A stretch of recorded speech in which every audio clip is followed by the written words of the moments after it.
Hola, ¿qué tal? Bienvenidos un día más al canal. El día de hoy vamos a hablar de un método de enseñanza porque ya hace rato que no hablamos de métodos ni teorías en este canal, entonces eso es lo que vamos a hacer hoy.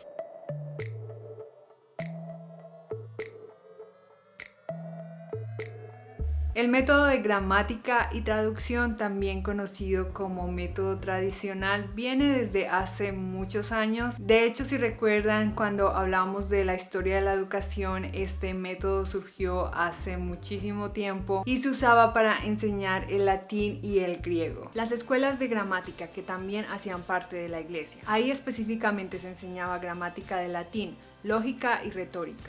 Actualmente, en teoría, no es un método muy famoso, pero en la práctica yo creo que en muchas instituciones todavía se sigue usando este método. Pero antes de hablar más acerca de esto, hablemos un poco de las características.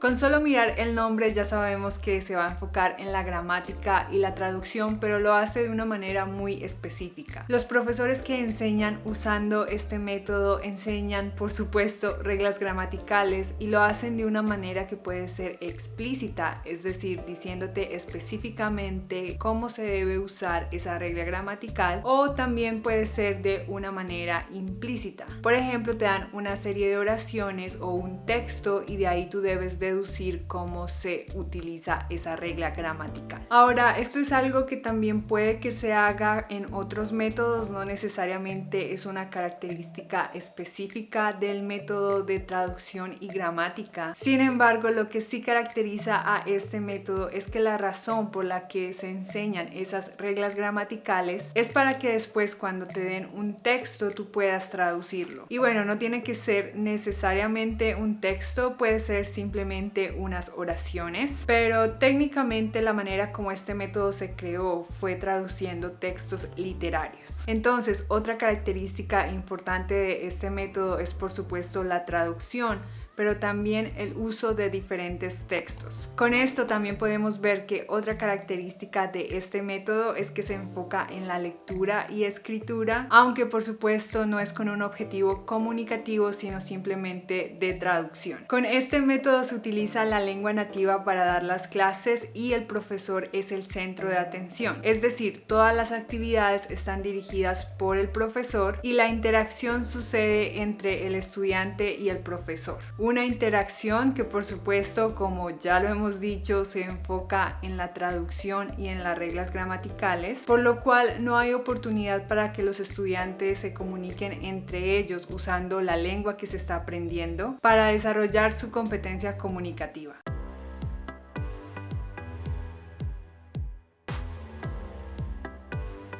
Como ya lo decía antes, este método es un método muy antiguo y aunque técnicamente se supone que no es un método muy popular en nuestros días, porque generalmente cuando hablamos de métodos siempre decimos que es algo así como uno de los peores métodos, un método tradicional, el método que tuvimos en la escuela hace muchos años para aprender inglés o español o francés o cualquier idioma y pues que no funcionó y que al final no aprendimos nada. Sin embargo, el problema es que en muchos lugares todavía se crean clases alrededor de este método, tal vez porque para profesores con clases muy grandes este método es fácil de usar, pero que yo sepa, en la mayoría de programas que se están entrenando profesores para enseñar idiomas, este método definitivamente no es el método que se aconseja para enseñar y en cambio se hace énfasis en el uso de otros métodos que ya hablaremos en un próximo video. Por supuesto, no toda la responsabilidad de escoger qué método usar recae sobre el profesor, como ya lo mencioné en uno de mis videos anteriores, y puede ser un método que tu profesor odie, pero desafortunadamente tal vez no tenga otra opción. Pero hay que admitir que planear una clase en torno a la gramática es mucho más fácil.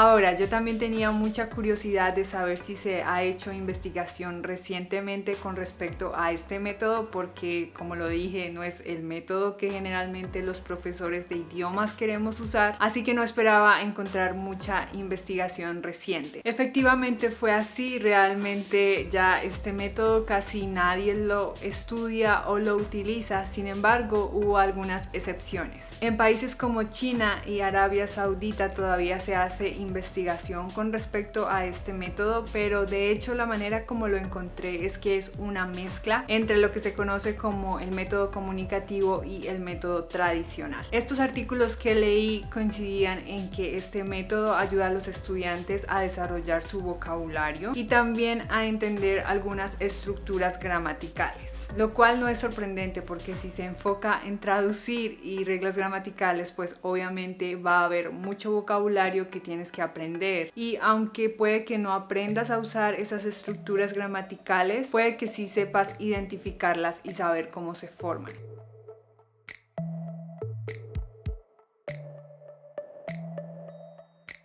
Entonces podemos concluir que este método claramente, y como siempre se ha dicho, no es el mejor método para aprender un idioma. Sin embargo, creo que también hay que reconocer que a veces nosotros como profesores o como estudiantes nos beneficiamos de analizar un texto, analizar una oración para entender cómo se utilizan esas estructuras gramaticales. Esto para la gente que ama la gramática especialmente, yo sé que quienes no, pues definitivamente este método nada que ver con ustedes. Y en discusiones que teníamos en nuestras clases de los métodos de enseñanza, siempre llegábamos a la conclusión de que de cada método hay algo bueno que puedes sacar, y pues esta no es la excepción con este método de traducción y gramática. Obviamente hay métodos mejores y para nada estoy recomendando que los profesores deberían usar este método. Sin embargo, hay que admitir que a veces los estudiantes se benefician de esta explicación y esta comparación a través de la traducción. Entonces podemos usar ciertas cosas de diferentes métodos, digamos de una manera estratégica, para que nos ayude en nuestro proceso de adquisición de la lengua. Pero hay muchos otros métodos de los que hablaremos en próximos videos, así que si no se han suscrito al canal, no olviden hacerlo, y recuerden que también pueden apoyarme dándole me gusta y compartiendo mis videos. Gracias por visitar el canal y nos vemos muy pronto.